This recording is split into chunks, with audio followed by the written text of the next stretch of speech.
Hello everyone, and thanks for hanging out with me. It happened today, was the world premiere of the Volkswagen ID Bus. Yeah, we've been all waiting for it. I think it's really cool that Volkswagen is releasing this iconic car as an electric car. It's so cool. It's still based on the mach-e platform, and I have the press release here, and I want to go through all the specs and the data and dates that we all need to know. So what will we be getting? We will be getting the normal ID Bus as a 5-seater, and we will be getting the ID Bus Cargo with a 2 or 3-seater in the front, and then the rears don't have windows on the side, so you can put stuff in there. Important dates right from the beginning: start of production for both cars will be in the first half of 22. European launch will be in the autumn of 22, so in the next 6 to 9 months, and start for sales will be in May. Just in 2 months. Important, the car has a wheelbase of 2.988 meters. It's a bit wider than the old T6, the Transporter, but it's shorter, even though the wheelbase is almost the same. Luggage capacity in the normal bus with the 5 seats is 1,121 liters, and if you flip the seats down in the rear, you have 2,205. In the Cargo, you have a space capacity of 3.9 cubic meter, and 2 Euro pallets can fit in there. The weight is 3,000 kilos, and the Cargo can have a payload, a maximum of 650 kilos. Electric data, we still have the rear wheel drive 150 kilowatt 310 newton meters motor. Battery will be in the beginning the 77 kilowatt hour, so it's an 82 kilowatt hour battery, but 77 can be used. AC charging will be 11 kilowatt, and DC charging 170 kilowatt peak, which every mach-e car that has the 82 kilowatt hour battery with software version 3.0 will have the 170 kilowatt peak. Top speed is limited to 145. Volkswagen thought it doesn't make any sense to drive any faster. The consumption will just be too high, even though the drag coefficient is 0.285. In the Cargo it's 0.9. And they don't specify the range. When I drove the car, you can see it here. What am I? No, here. I never know.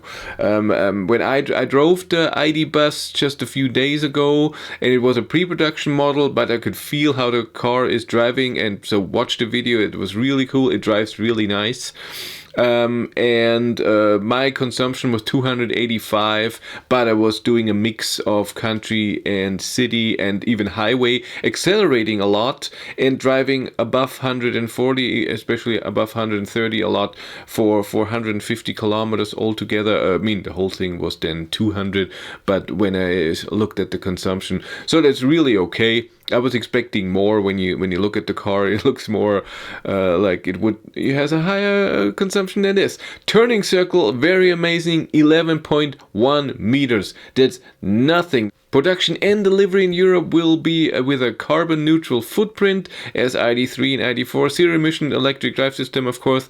And the leather on the steering wheel, my ID3, everything is synthetic, whatever, except for the steering wheel, which is still leather, but they changed this. That they told me that. I remember that in December of 2019 that they're working on it, and now it's coming in cars that is now synthetic material. I can't say it, I'm very sorry.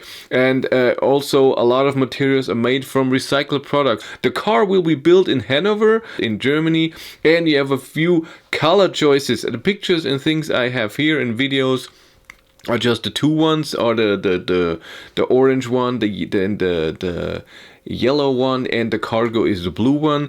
But there will be a single color finish: candy white, metallic finishes, mono silver, lime yellow, starlight blue, energetic orange, and bay leaf green. The green will be cool. Pearl effect finish, deep black.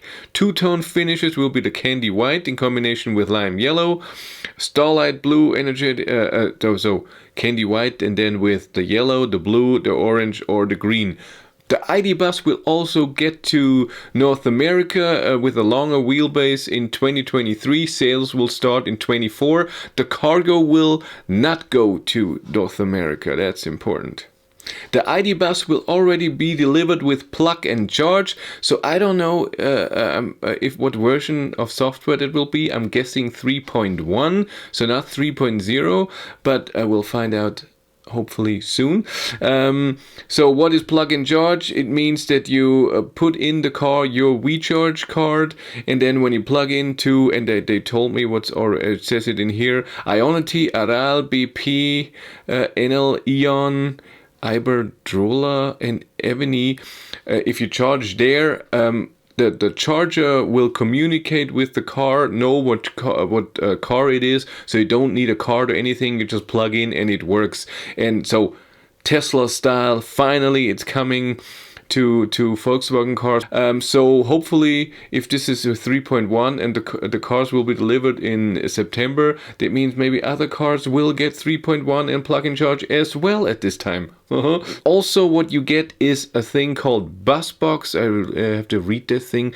Removable bus box is a top part that provides a large storage compartment. It's a thing here in the middle, and you can take it out. 1.4 liters capacity, and a 5-liter drawer for implements of every kind.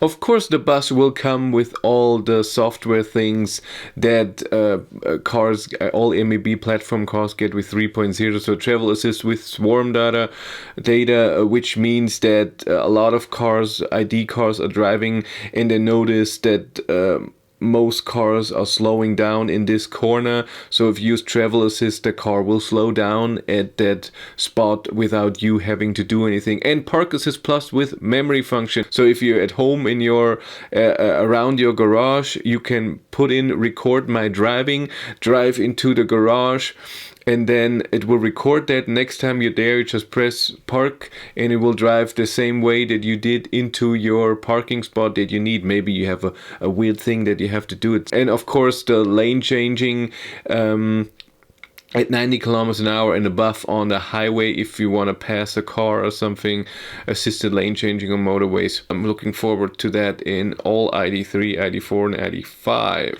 The bus will come with 3 tire sizes, 19, 20, 21 inch. The car I drove in Dresden on last Friday had 255s and 265s in the rear, 20 inch tires. If I look at the pictures here, I can see that the 2 USB-Cs are now on the side of the steering wheel. The gear change is now a bit different and your wipers are on the left, so it's not connected, the gear change, to your instrument cluster. It's here on the bottom, but it's the same mechanism but a different design.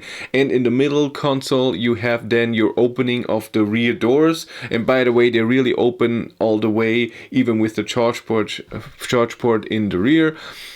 Totally fine. And you can also have an off button so nobody can open the door in the back. You can open the trunk with electric lift gate.